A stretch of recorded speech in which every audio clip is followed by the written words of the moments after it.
Crime petrol में आज अगले 2 घंटे में हम देखेंगे 2 वारदातें। बीच रोड में एक बिजनेसमैन की हत्या कर दी जाती है। खूनी के मकसद से अनजान पुलिस कैसे उस खूनी तक पहुंचती है। एक सोसाइटी के ड्रेनेज में मिलते हैं इंसान की लाश के कुछ टुकड़े। किसकी थी ये लाश और कौन था ये कातिल जिसने इतनी बेरहमी से ये कत्ल किया था? इन सारे सवालों के जवाब आपको मिलेंगे अगले 2 घंटों में क्राइम पेट्रोल पर। देखते रहिए क्राइम पेट्रोल, सबक एक को, सीख हम सबको।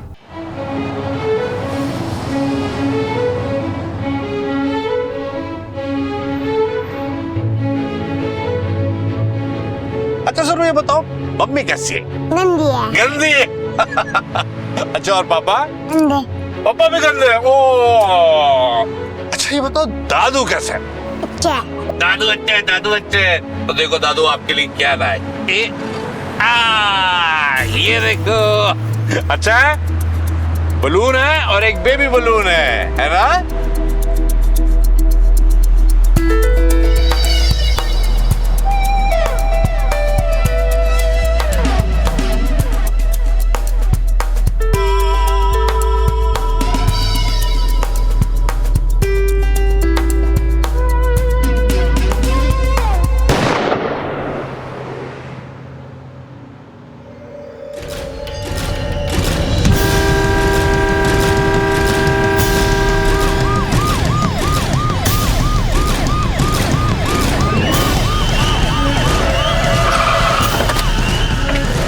चलो पिछड़ो पिछड़ो पिछड़ो पिछड़ो।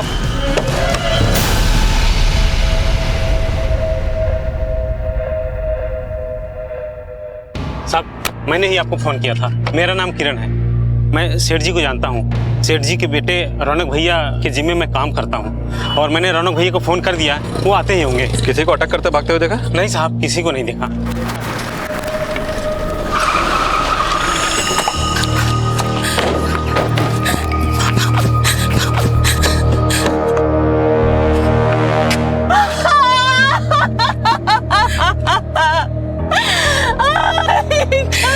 पापा सोनू सोनू सोनू सोनू सोनू का सर, हमारी बच्ची सोनू कहाँ है? बच्ची गाड़ी में बच्ची थी। इंस्पेक्टर साहब, इसमें हमारी बेटी थी, इन्हीं के साथ तो आई थी। साहब एक बच्ची हमारे पास आई है। साहब हमारी बेटी होगी, आइए।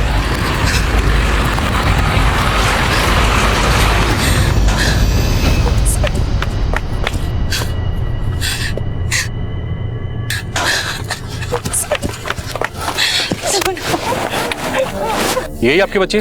जी इंस्पेक्टर साहब, आजा बेटा।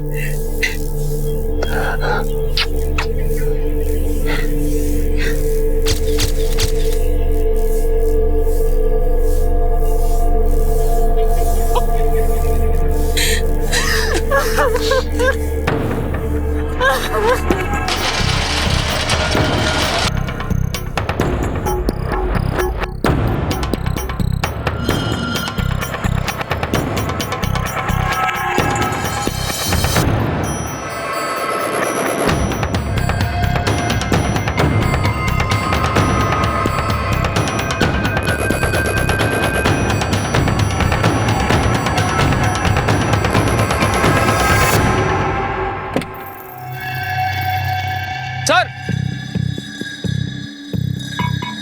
आमतौर पर गोली का खोखा इतना खराब नहीं होता है। इसका मतलब एक ही हो सकता है, ये गोली जरूर कट्टे से चली है।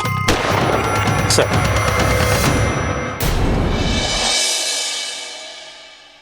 आरा बिहार के रहने वाले 65 वर्षीय प्रवीण सिन्हा, जो कि एक एलपीजी डिस्ट्रीब्यूटर थे और एक नामी व्यक्ति भी, उन्हें किसी ने उस वक्त मार दिया जब वो अपनी पोती को घुमाने निकले थे। एक मासूम बच्ची की आंखों के सामने उसके दादाजी की हत्या हो चुकी थी। उस छोटी सी बच्ची के मन पर एक ऐसी याद की छाप छप चुकी थी जिसे मिटा पाना शायद मुमकिन ना हो। गोली बहुत करीब से चलाई गई है और ये गोली इनके स्कल बोन में जाके अटक गई है। ये देखिए यहाँ ये, और मौत इनकी ऑन स्पॉट हो गई थी। टाइम होगा कोई शाम के 4:30 से 5:30 के बीच। बुलेट और क्राइम स्पॉट से मिले सेल को मैंने बैलिस्टिक डिपार्टमेंट पटना भेज दिया है।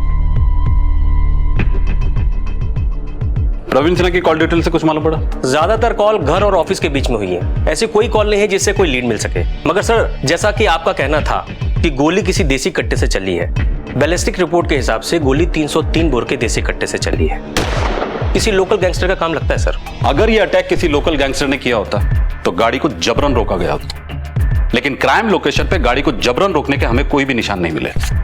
और सबसे बड़ी बात, कार के शीशे चढ़े हुए थे, कार का इग्निशन और एसी दोनों ऑन था।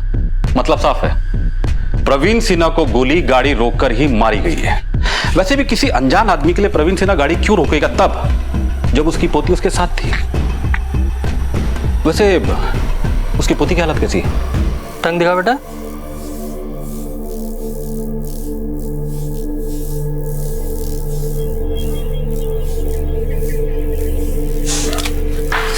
देखिए, बच्ची का बुखार अभी तक उतरा नहीं, लगता है वो काफी सदमे में है। मैंने जो दवाइयां दी हैं उसे समय समय पर देते रहिए। मुझे आज्ञा दीजिए। ठीक। एक बच्ची के सामने उसके दादा को मार डाला।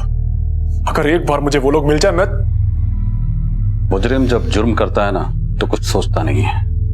वैसे अपने पिता के बारे में और कुछ बताएं। पापा पिछले 40 सालों से गैस एजेंसी चलाते हैं गोला मोहल्ला में। पापा की बहुत इज्जत है वहां पे, और धर्म कर्म के मामले में भी हमेशा आगे रहते थे।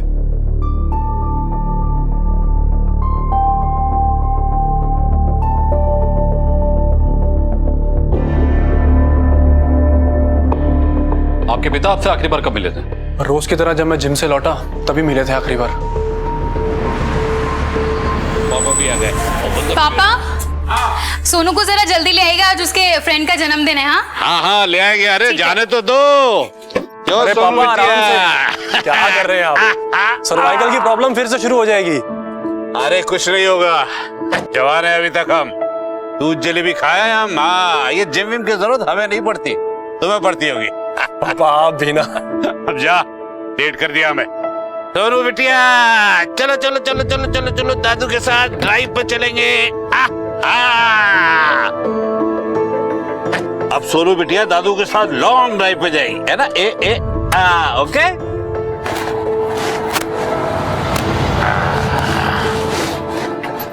फिर करीबन आधे घंटे के बाद मुझे फोन आया। किरण मेरे जिम में काम करता है और उसी ने मुझे फोन किया। आपके पिता की कभी किसी से कोई दुश्मनी? नहीं सर, अगर ऐसी कोई बात होती तो वो परेशान होते, लेकिन वो तो बहुत खुश थे। लो। इतना सारा जैम। पापा, आपके लाड प्यार ने ना बेहद बिगाड़ दिया इसको। अरे खाने दे बहू, यही तो दिन है। खाओ खाओ खाओ। अरे हाँ मंजू, जी। वो जो अपनी एजेंसी में पंकज काम करता है ना, उसकी माँ बहुत बीमार है, हॉस्पिटल में एडमिट है। वो आएगा तो उसे 20,000 रुपए दे देना। ठीक है पापा, हाँ, इसी तरह पैसे लौटाते लौटाते कहीं एक दिन हमें मांगने की नौबत ना पड़ जाए। जब तक हम जिंदा है ना, किसी बात की फिक्र मत करो। हाँ, इतना कमा के छोड़ के जाएंगे ना कि साथ कुश्ते बैठ के आराम से खाएंगे। 40 साल पुरानी एजेंसी है आपके पापा की, कभी कुछ हुआ? सर इस बारे में तो हमें कुछ पता नहीं। एजेंसी की सारी बातें उदय जी को पता होती हैं, मैनेजर है वो हमारे।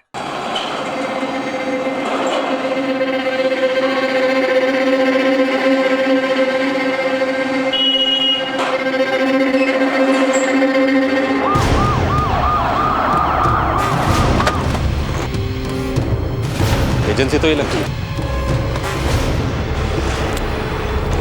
सॉरी।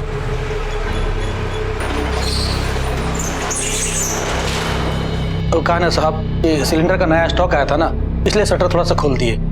वैसे तुम्हारे सेठ जी कितने बजे तक बैठते थे एजेंसी में? सेठ जी तो 11 से 3 बजे तक ही बैठते थे, उसके बाद घर चले जाते थे।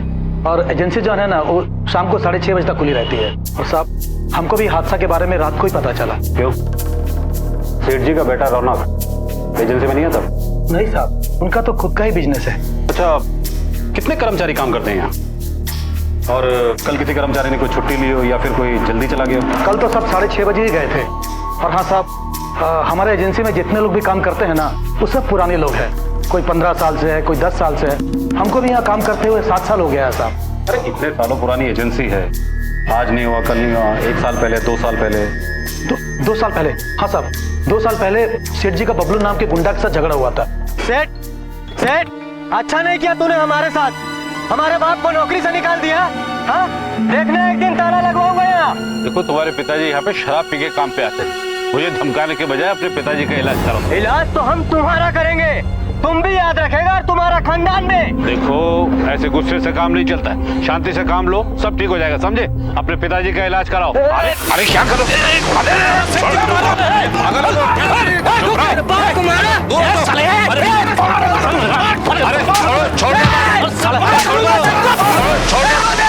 एजेंसी का आदमी लोग उसको मार मार के भगा दिए।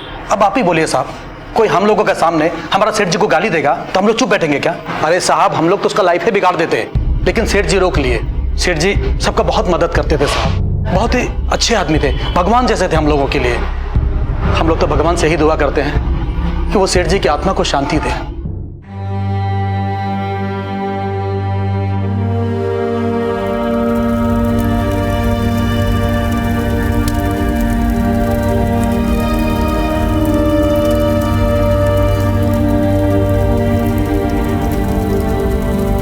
सर ये है बबलू, इसका बाप दारू की वजह से मर गया। अपहरण डकैती के कई केस हैं इस पर, साल भर से जेल से बाहर है। आजकल शास्त्री नगर के पीछे वाले मोहल्ले में रहता है। उठा के ला उसे। सर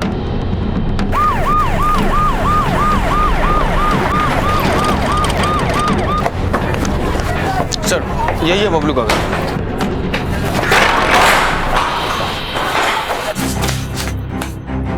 क्या हुआ साहब? यार बबलू, प्रवीण सिन्हा का मर्डर किया तूने? मर्डर? साल भर से हमने किसी को छुआ तक नहीं है, जब से शादी हुई है। चला चलो घर का। अरे अरे साहब साहब, अरे क्या कह रहे हैं साहब? अरे बड़ा बाबू, देखिए हम सुधर गए बड़ा बाबू। हमने सब, मैडम जी हमने सब गलत धंधा छोड़ दिया। मैडम जी काहे के लिए सब करेंगे? मैडम मैडम मैडम मैडम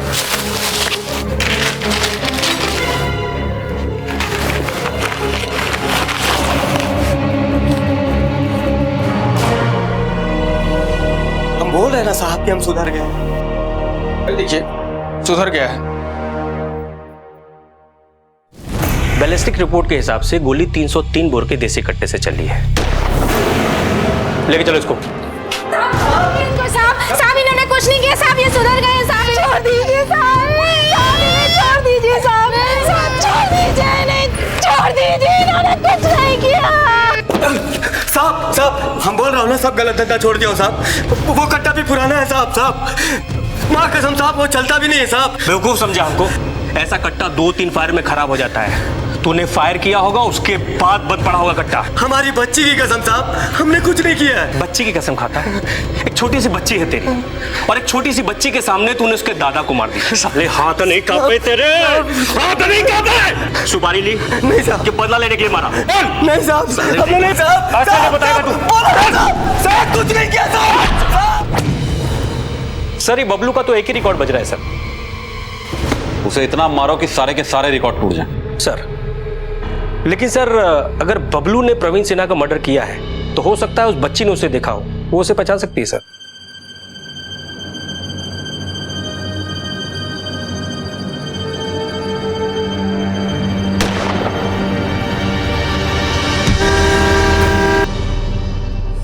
क्या हो बेटा, क्यों रो रहा है?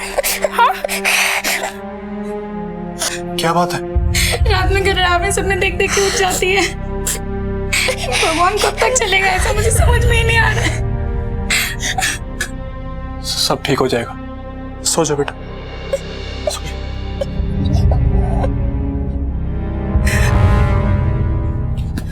नहीं, मेरी बच्ची सदमे में है और मैं आपको उससे कोई सवाल जवाब नहीं करने दूंगी, समझे आप? देखिए आपकी बच्ची ही एकमात्र आई विटनेस है हमारे लिए, इसलिए हमारा उससे मिलना बहुत ही जरूरी है। आप समझने की कोशिश कीजिए। आप समझे ना? वो क्यों समझाएंगे?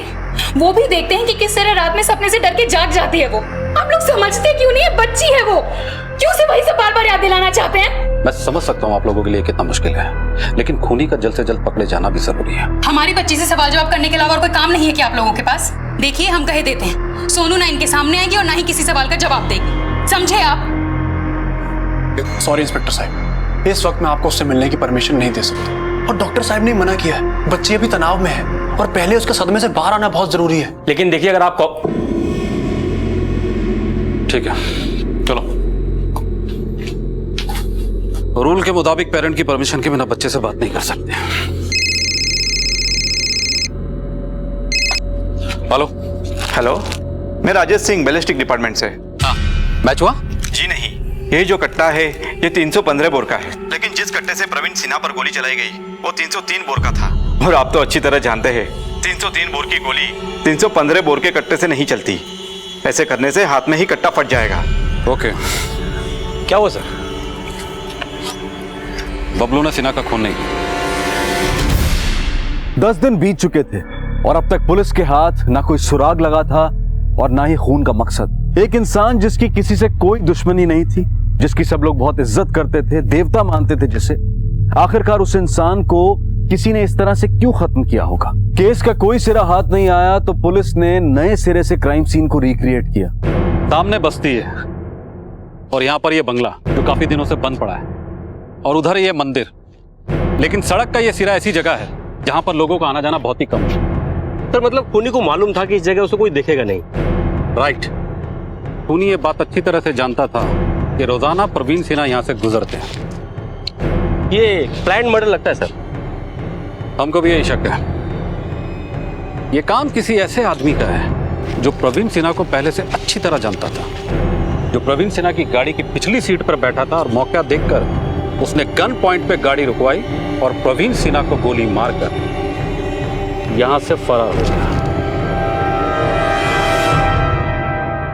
लेकिन सर अगर गाड़ी को गन पॉइंट पर रुकवाया गया होता तो प्रवीण सिन्हा का गाड़ी के स्टीयरिंग पे कंट्रोल नहीं होता, जिससे गाड़ी के टायर के स्क्रैच मार्क्स सड़क पर होते। ऐसे कोई मार्क्स तो हमें यहाँ मिले नहीं।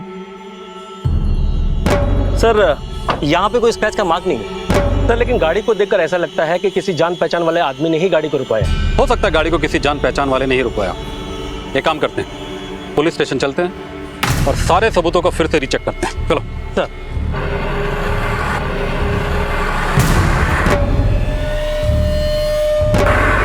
क्या हुआ सर, कुछ सोच रहे हैं क्या? एक काम कर, गाड़ी टर्न कर और प्रवीण सिन्हा के ऑफिस की तरफ ले। नमस्ते सर। अच्छा, जब हम पिछली बार जांच के लिए आए थे तब एक 16-17 साल की लड़की हमसे टकराई थी। लड़की? कौन सी लड़की साहब?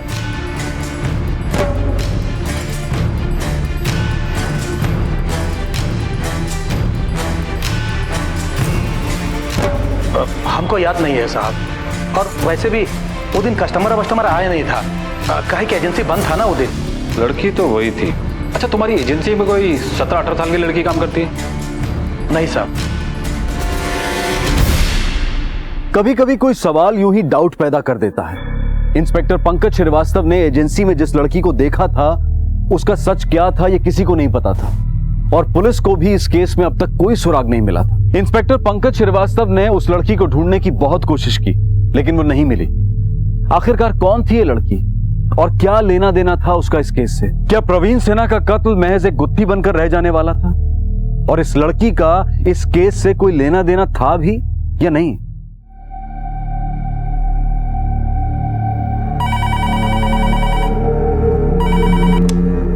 हेलो, इनके बारे में कुछ पता चला क्या भाई साहब? कुछ पता नहीं चला। देखिए हम आपको बोले हैं ना कि हमको रोज रोज फोन मत कीजिए। देखिए हम खुद बहुत परेशान हैं, हर दूसरा दिन पुलिस आ जाती है, अब हम और फोन वगैरह नहीं चाहते हैं। शुक्र मनाइए पुलिस को भनक नहीं लगी, नहीं तो आपके पीछे पड़ जाती और हमारा जीना मुश्किल हो जाता। रखते हैं।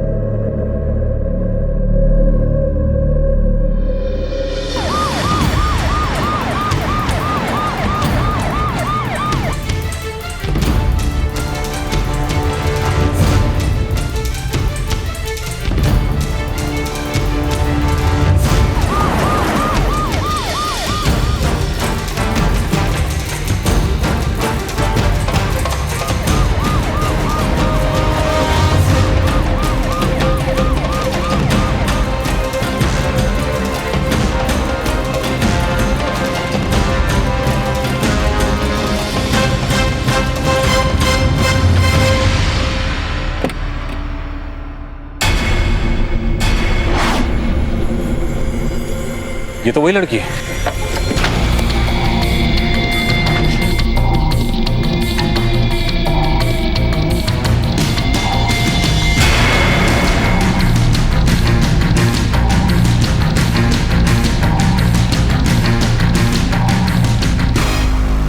हुआ? सॉरी।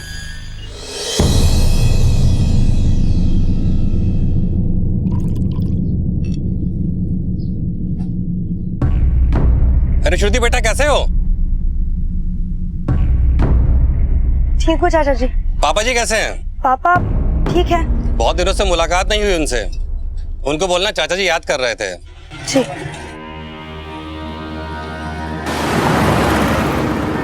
मुझे लगता है उस लड़की का इस केस से कोई ना कोई संबंध तो जरूर है। बहुत ही अहम कड़ी है वो लड़की।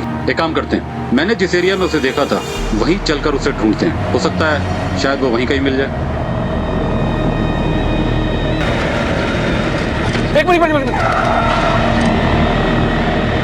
ये तो वही लड़की है। सर वो ऑटो तो जा रहा है। एक मिनट। चल।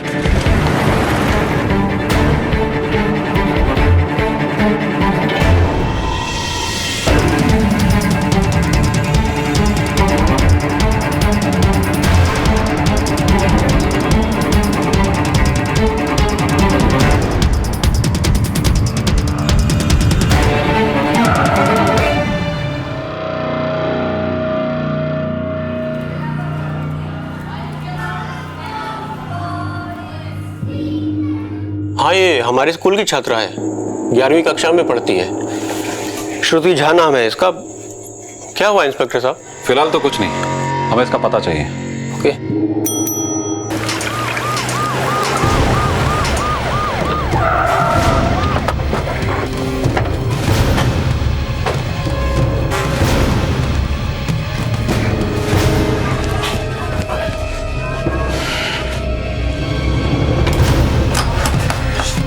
यहाँ पर तो कोई भी नहीं है। लेकिन सर प्रवीण सिन्हा का जहाँ मर्डर हुआ वो जगह यहाँ से बहुत नजदीक है। वही तो, घटना स्थल यहाँ से नजदीक है और उस लड़की श्रुति झा का प्रवीण सिन्हा के ऑफिस के बाहर दिखाई देना है और क्राइम लोकेशन में मुझे उसका दिखाई देना है। पता नहीं शुक्ला, मुझे ऐसा क्यों लग रहा है कि इस लड़की का कोई ना कोई कनेक्शन इस केस से जरूर है।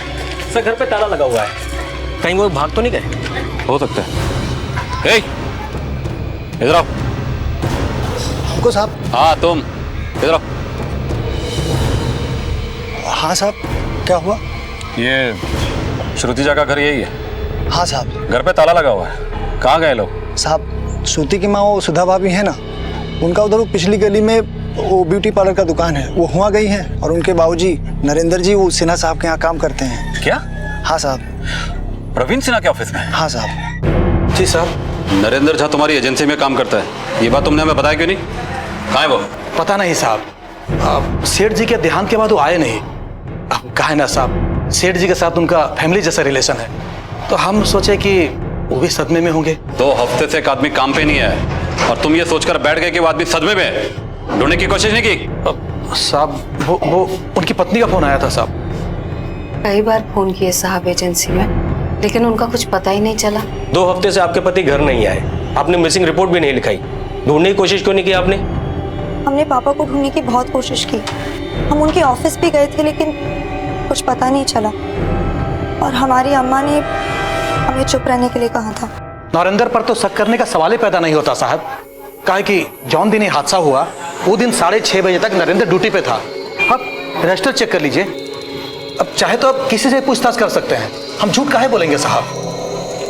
नरेंद्र का तुम्हारे सेठ के साथ कभी कोई झगड़ा? नहीं साहब, कोई झगड़ा नहीं हुआ। अरे सेठ जी तो देवता समान आदमी थे, हमारे पति बहुत मानते थे उनको, लेकिन सेठ जी की हत्या के बाद जब हमारे पति अचानक से कहीं चले गए, हम बहुत डर गए साहब। हमको लगा पुलिस में जाकर रपट करने से कहीं हम उनके लिए कोई मुसीबत न खड़ी कर दे। बाकी हमारे पति सेठ जी के साथ कभी ऐसा नहीं कर सकते साहब। फोटो देखो नरेंद्र झा की।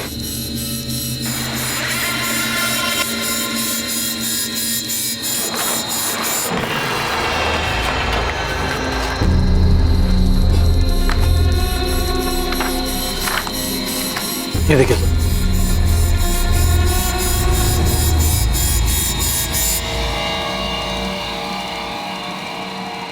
सवाल कई थे लेकिन जवाब एक भी नहीं। एक एम्प्लॉय 2 हफ्ते से काम पर नहीं आया था लेकिन किसी ने उसके बारे में कोई पूछताछ नहीं की थी। उसकी फैमिली ने पुलिस में शिकायत नहीं दर्ज की थी। क्यों? जिस दिन खून हुआ उस दिन वो ड्यूटी पर था, फिर वो गायब हुआ, क्यों? एक और चेहरा पुलिस के नक्शे पर उभरा था। क्या था इस चेहरे का सच? शायद अब कई गड़े मुर्दे बाहर आने वाले थे और कई चेहरों पर से नकाब उतरने वाला था। अरे क्या हुआ मेरे बेटे को? इतना मूड क्यों ऑफ है? अच्छा मैं आपको देता हूँ ये वाला टॉय। नहीं, अच्छा हम फोन पे बात करेंगे।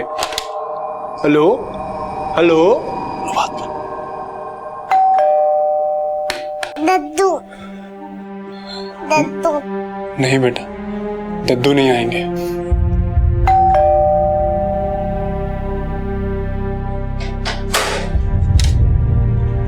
जी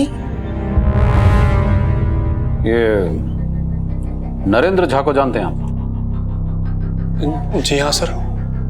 क्यों, क्या हुआ? जब से आपके पिताजी का खून हुआ है गायब है वो, न घर पे न ड्यूटी पे। लेकिन वो तो बहुत सीधे साधे आदमी है और काफी सालों से हमारी एजेंसी में काम कर रहे हैं और पापा ने उनकी हमेशा मदद की है। यही बात तो हमें भी समझ में नहीं आ रही है। अगर आप लोगों को कुछ पता चले तो हमें जरूर बताइएगा। चलो। सर एक बात का गौर किया आपने? क्या? नरेंद्र झा का जिक्र होने पर उसकी मां के चेहरे पर अजीब से भाव आए थे। नरेंद्र झा को जानते हैं? सर कुछ तो है जो हर कोई हमसे छुपा रहा है। नरेंद्र झा का घर घटनास्थल से करीब होना और कत्ल के बाद से नरेंद्र झा का इस तरह से गायब होना बहुत सारे सवाल खड़े कर रहे हैं सर। एक काम करो, इस नरेंद्र झा की पूरी हिस्ट्री निकालो। सर अड़ोस पड़ोस से पूछताछ के बाद पता चला है कि साल भर पहले नरेंद्र झा ने एक कमरा किराए पर दिया था, लेकिन वहां सत्यम नाम का कोई गुंडा आकर बस गया था जो उनकी लड़की को छेड़ता था, जिससे परेशान होकर उन्होंने प्रवीण सिन्हा से मदद मांगी थी सर। अरे अरे सामान क्या फेंक रहे हैं जी आप लोग? आगे से यहाँ नजर आए ना तो देख ले। अरे देख तो हम तुमको लेंगे सेठ, आप जो कर रहे हैं ना अच्छा नहीं कर रहे हो और उसके लिए हम आपको सबक जरूर सिखाएंगे। सर उस लड़के सत्यम की दुश्मनी सिर्फ प्रवीण सिन्हा से नहीं थी, नरेंद्र झा से भी थी। और सर नरेंद्र झा गायब है, हो सकता है एक नहीं दो खून हुए हो। उस लड़के के बारे में कुछ पता चला? सर उसका पता तो नहीं चला, लेकिन उसका एक दोस्त है मुन्ना जो मोबाइल शॉप में काम करता है, उसका पता चला है सर। हमको कहे लाए साहब? हमने क्या किया है साहब? सत्यम क्या है?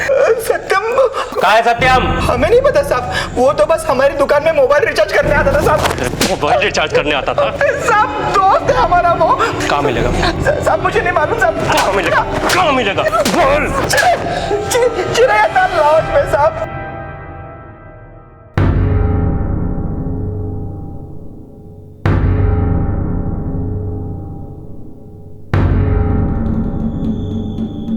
हाँ सर, मुन्ना सच बोल रहा था।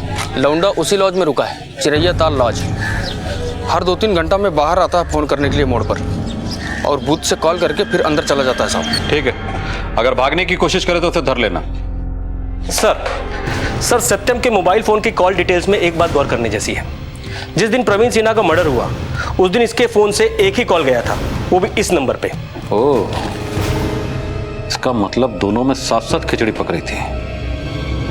चलो।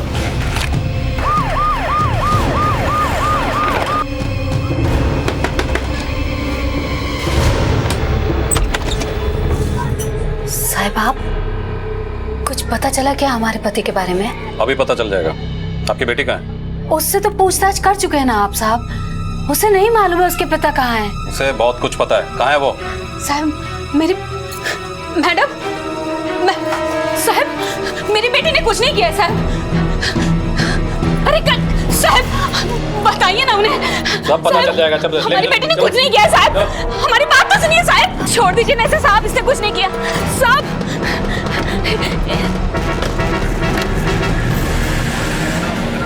हमारी बेटी बेकसूर है साहब, आप हमारी बात पर विश्वास क्यों नहीं कर रहे? एक मिनट। प्रवीण सिन्हा का जिस दिन कत्ल हुआ उस दिन तुम्हारे मोबाइल से सिर्फ एक कॉल हुआ था, वो भी सिर्फ इस लड़की के मोबाइल पे, और पीसीओ से भी जितने कॉल किए गए थे इसी लड़की के मोबाइल पे आए थे। यही लड़का है सारे आफत की जड़ साहब, सेठ जी का खून भी इसी ने किया है। अरे हमारी बेटी के पीछे पड़ा हुआ था ये, जब तक मुझसे फोन करके परेशान करता था साहब, और इसी कारण हमारे पति और सेठ जी के साथ झगड़ा हुआ था इसका साहब। नहीं माँ, सत्यम जिम्मेदार नहीं है। प्रवीण सिन्हा के खून का प्लान हमारा था। श्रुति क्या बोल रही है बेटा तू? माँ, दलदल में तो उतर ही चुके हैं हम। अब कोशिश करने का क्या फायदा? जितना भी कोशिश करेंगे उतना ही ढसते जाएंगे। इंस्पेक्टर साहब, ये सब हमने किया है और हमें किसी भी चीज का कोई पछतावा नहीं है। नहीं बेटा, तेरी कोई गलती नहीं है। असली कसूरवार तो हम हैं। 12 साल पहले की बात है साहिब। श्रुति तब सिर्फ 5 साल की थी। नरेंद्र, काम चाहते हो? हाँ मालिक, बहुत ज़रूरत है। अब आप बीवी बच्चा का हालत तो देख ही रहे हैं, खाने के लाले पड़े हैं साहब। काम पे रख लीजिए। ठीक है, कल से ही काम पे आ जाओ। बहुत बहुत मेहरबानी साहब। और हाँ, कभी भी किसी चीज की जरूरत हो ना तो हमें बता देना, संकोच मत करना। बहुत बहुत धन्यवाद साहब, बहुत बहुत शुक्रिया। नमस्ते करो साहब। पता नहीं था साहब, सेठ जी के उपकार की क्या कीमत चुकानी पड़ेगी। एक दिन सेठ जी घर पर आए जब मेरे पति घर पर नहीं थे। आए साहब, आप नमस्ते। नमस्ते। ये तो घर पर है नहीं। हाँ पता है, काम पर है। मुझे आपसे ही मिलना था जी। सोचा आपस में बैठ के बातचीत कर लेते। आपके पति ने बताया कि आपने ब्यूटिशियन का कोर्स किया है, फिर घर पे क्यों बैठी रहती? और क्या करें हम साहब? अरे हम तुम्हारे लिए पार्लर खोल देते। ये तो बहुत ही अच्छी बात है, लेकिन सेठ जी इसके लिए पैसे कहां से आएंगे? वो सब हमारी जिम्मेदारी, बस हमारा थोड़ा ख्याल रखना होगा, समझी? सोच लो सुधा एक बार। हम जिंदगी बना भी सकते हैं और जिंदगी बिगाड़ भी सकते हैं। तुम्हारे पति की अगर नौकरी चली गई तो फिर दर दर भटकना होगा। हालात ऐसे थे कि झुकना पड़ा। एक दिन जो झुके तो फिर सर उठाकर जीना कहाँ होता है साहब। एक दिन जो हुआ वो रोज रोज होने लगा। हमारे पति के जानने के बाद भी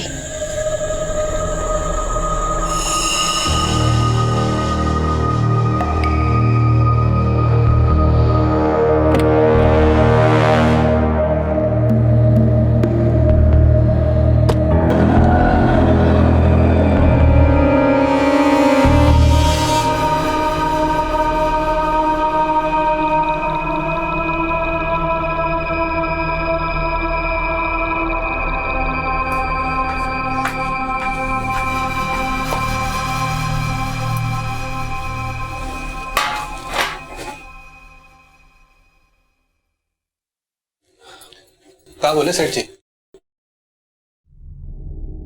ब्यूटी पार्लर खोलने में बहुत देर हो रहा है।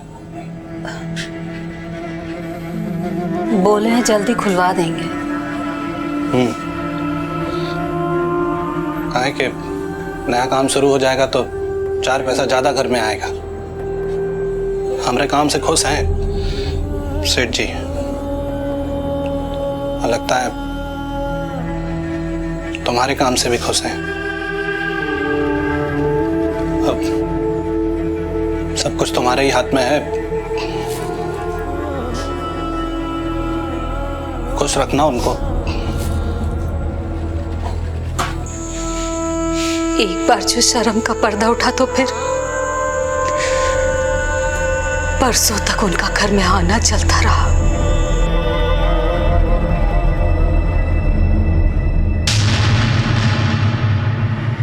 श्रुति, कब से खड़ी है तू यहाँ? चल जा यहाँ से। अरे तो क्या हुआ, जब तेरे पति को पता है तो इससे क्या छुपाना? तुम्हारी मां का जो शोषण चल रहा था उसका बदला लिया तुमने इस गुंडे के साथ मिलकर। गुंडा नहीं है सत्यम, प्यार करता है हमसे, सच्चा प्यार। अरे गुंडा तो वो था, वो सेठ, जिंदा रहने के लायक नहीं था वो। धर्म कर्म के मामले में भी हमेशा आगे रहते थे, बहुत ही अच्छे आदमी थे, भगवान जैसे थे हम लोगों के लिए। नरेंद्र झा को जानते हैं आप? सेठ जी तो देवता समान आदमी थे। हमारा थोड़ा ख्याल रखना होगा, समझी? साफ साफ बताओ क्या कहना चाहती हो? हमारी मदद करके हमारे माँ बाप को मुंह तो बंद कर ही दिया था उसने, लेकिन हमें क्या पता था कि और बहुत कुछ होना बाकी था। सिर्फ 15 साल के थे हम।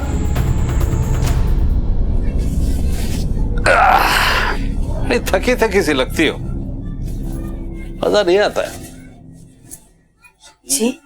हाँ, तुम्हारी बेटी जवान हो गई। क्या कह रहे साहब जी आप? हाँ? अभी 15 साल की हुई है वो। अच्छी है लेकिन मन को अच्छी लगी। नहीं साहब जी, उसके साथ हम ऐसा नहीं होने देंगे। आप जो कहेंगे ना साहब जी, हम वो करेंगे, लेकिन उसे छोड़ दो साहब जी। सोच लो, एक बार अच्छी तरह से सोच लो। ये सब कुछ है ना तुम्हारे पास, एक पल में निकल जाएगा। कल फिर आएंगे हम, उसे राजी करके रखना।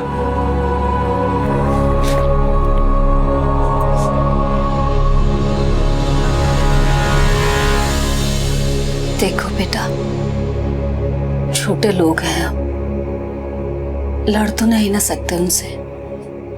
आप चाहते क्या है हमसे? बेटा हम तू रहने दे सुधा, मैं समझाता। आजा मेरे साथ, आजा आजा आजा। अरे आजा, अरे आजा आजा। हाँ मम्मी यही है, मम्मी कहीं नहीं जा रही। चल चल चल चल चल, आजा आजा आजा आजा आजा।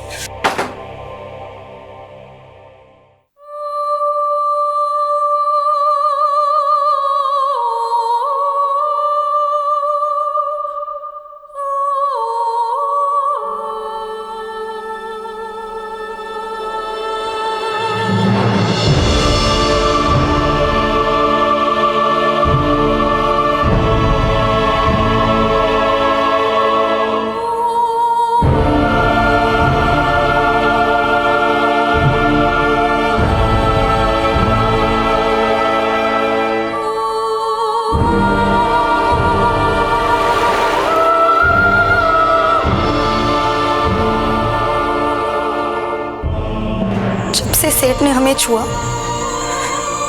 अपने आप से घिन आने लगी थी हमें।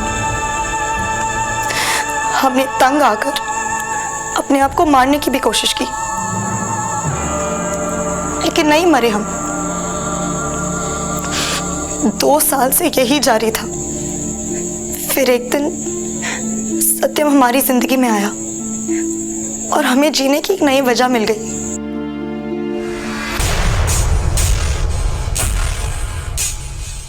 प्यार करने लगे थे हम सत्यम से, लेकिन ये बात सेठ जी को बर्दाश्त नहीं हुई और उन्होंने एक दिन। अरे अरे सामान क्या फेंक रहे हैं जी आप लोग? आगे से यहाँ नजर आए ना तो देख ले। अरे देख तो हम तुमको लेंगे सेठ, आप जो कर रहे हैं ना अच्छा नहीं कर रहे हो, और उसके लिए हम आपको सबक जरूर सिखाएंगे। हमारा एक ही सहारा था और वो भी सेठ जी ने हमसे छीन लिया। लेकिन उस दिन हमने देखा कि सत्यम ने हमारे लिए किस तरह से बात की सेठ जी से, और हमें भरोसा हो गया कि सत्यम हमारे लिए कुछ भी करेगा। उसी समय हमने तय कर लिया कि हम सेठ जी को रास्ते से हटा देंगे। सेठ जी हर शाम अपनी पोती को लेकर निकलते थे। हमें पता था कि वो हमारे लिए गाड़ी ज़रूर रोकेंगे, तो हमने तय कर लिया कि उसे रास्ते में ही रोककर ख़त्म कर देंगे।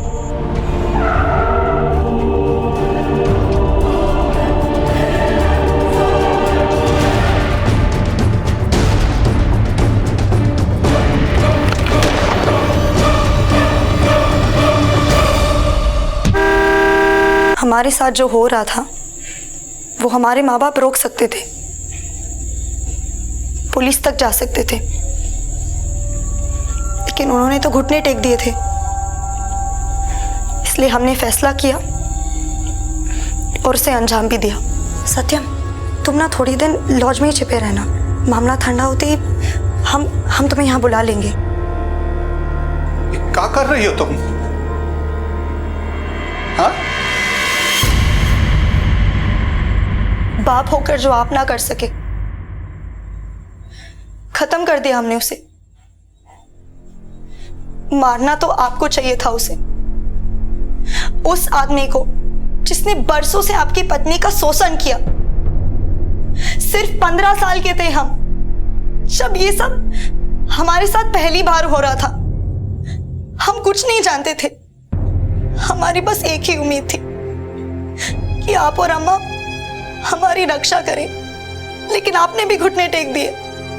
अरे आपसे तो बेहतर वो सत्यम है जिसके साथ हमारा कोई रिश्ता नहीं है, फिर भी वो हमारे लिए जान पे खेल गया। हमें अपने किए पर कोई पछतावा नहीं है। ले जाओ ना।